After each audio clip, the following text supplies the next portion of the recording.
Good morning students. आज हम लोग चैप्टर 1 में अगली जो इसकी विशेषताएं होती हैं या नियम होते हैं उसके सवाल करेंगे, लेकिन उसके पहले मैं आपको गणनाओं की विधि बताऊंगी। कभी कभी साझेदारों को कमीशन का भुगतान फर्म द्वारा किया जाता है, तो कमीशन की गणना दो प्रकार से होती है। साझेदारों को कमीशन दो आधार पर दिया जा सकता है। पहला हो सकता है लाभ के आधार पर,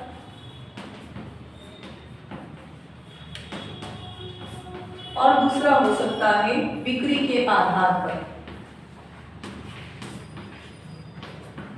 मैक्सिमम टाइम आपको लाभ के आधार पर ही साझेदार को कमीशन के भुगतान की गणनाएं दी जाएगी। लाभ भी दो प्रकार के होते हैं, हम जानते हैं। एक होता है सकल लाभ। यूं सामान्यतः आपने सकल लाभ पढ़ा है, वो लाभ होता है जो व्यापार खाते में निकाला जाता है, लेकिन चूंकि यह लाभ हानि नियोजन खाते में जो दिया हुआ लाभ है, जिसके बाद आप profit and loss appropriation account बनाते हैं, हम उस दिए हुए लाभ को क्या मानेंगे? सकल लाभ। और दूसरा कभी कभी ये आपको देता है शुद्ध लाभ पर कमीशन। आपको जैसा निर्देश दिया जाए उस निर्देश के अनुसार लाभ पर आपको गणना करनी है। यदि आपको सामान्य दिया हुआ है लाभ पर गणना करनी है कमीशन की, तो आप सकल लाभ मानेंगे। और यदि आपको स्पष्ट बोला गया है शुद्ध लाभ पर, तो शुद्ध लाभ कैसे आएगा?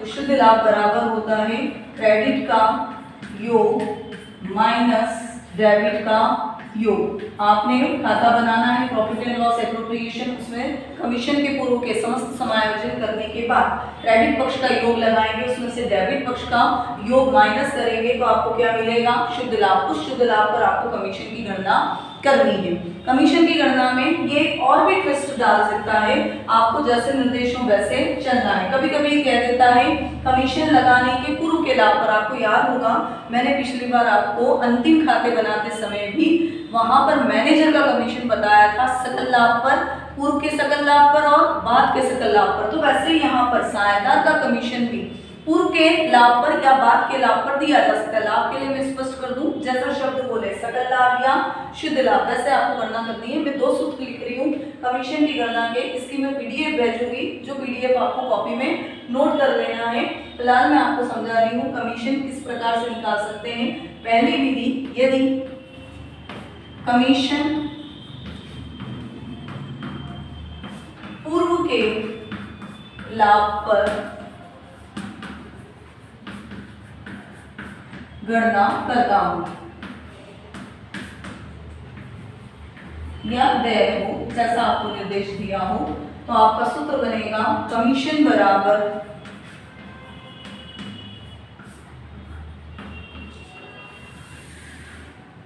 कमीशन लगाने के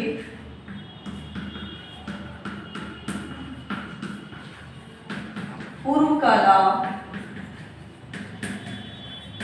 गुणित कमीशन की दर। ये आपको दी रहेगी निर्देशों में, कमीशन की दर पूरे के बटे 100।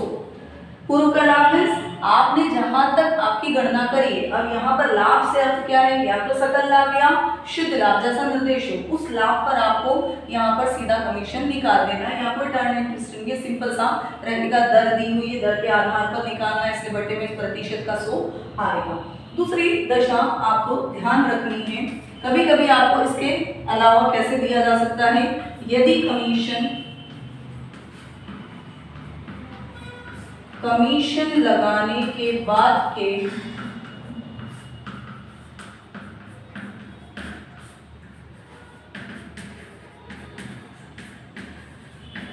शुद्ध लाभ पर, लाभ सकल भी हो सकता है और शुद्ध भी हो सकता है, इसलिए हम यहाँ पर केवल शब्द लाभ ही वापरें, बाद के लाभ पर देय हो। अब ये कैसे संभव है? जब कमीशन अभी गणना ही कर रहे हैं तो कमीशन लगाने के बाद का लाभ हमारे पास संभव नहीं है। दोनों ही दशाओं में आपके पास रहेगा क्या? पूर्व का लाभ भी रहेगा।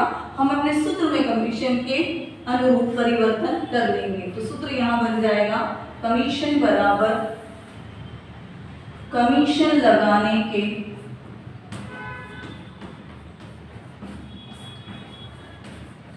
पूर्व का लाभ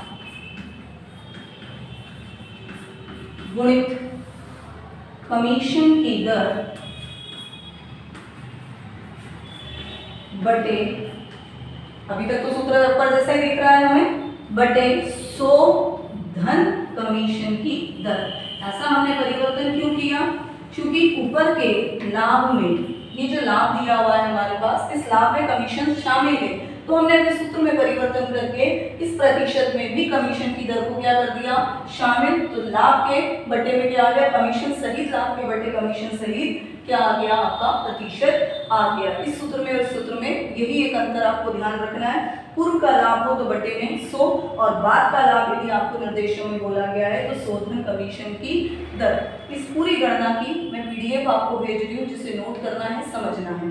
ये लाभ के आधार पर गणना का मैंने आपको बताया। सेकंड हो सकता है कभी कभी बिक्री के आधार पर, जो वार्षिक बिक्री आपको दी रहती है उस पर एक निर्धारित दर से आपको कमीशन दिया रहेगा। वो सिंपल गणना होगी, सिंपल जैसे प्रतिशत आप निकालते हैं वैसे गणना आपको करना है। आपके लिए गणना टिपिकल काय में रहेगी या ध्यान देने योग्य काय में रहेगी? जब आपको गणना काय पर बोली जाए, लाभ पर बोली जाए, उसमें एक और चीज आपको ध्यान रखनी है, सकल लाभ या शुद्ध लाभ क्या शब्द बोला गया उसे ध्यान रखकर आप इन दोनों सूत्रों में से जैसी दशा दी जाए वैसी आप गणना करेंगे। Thank you.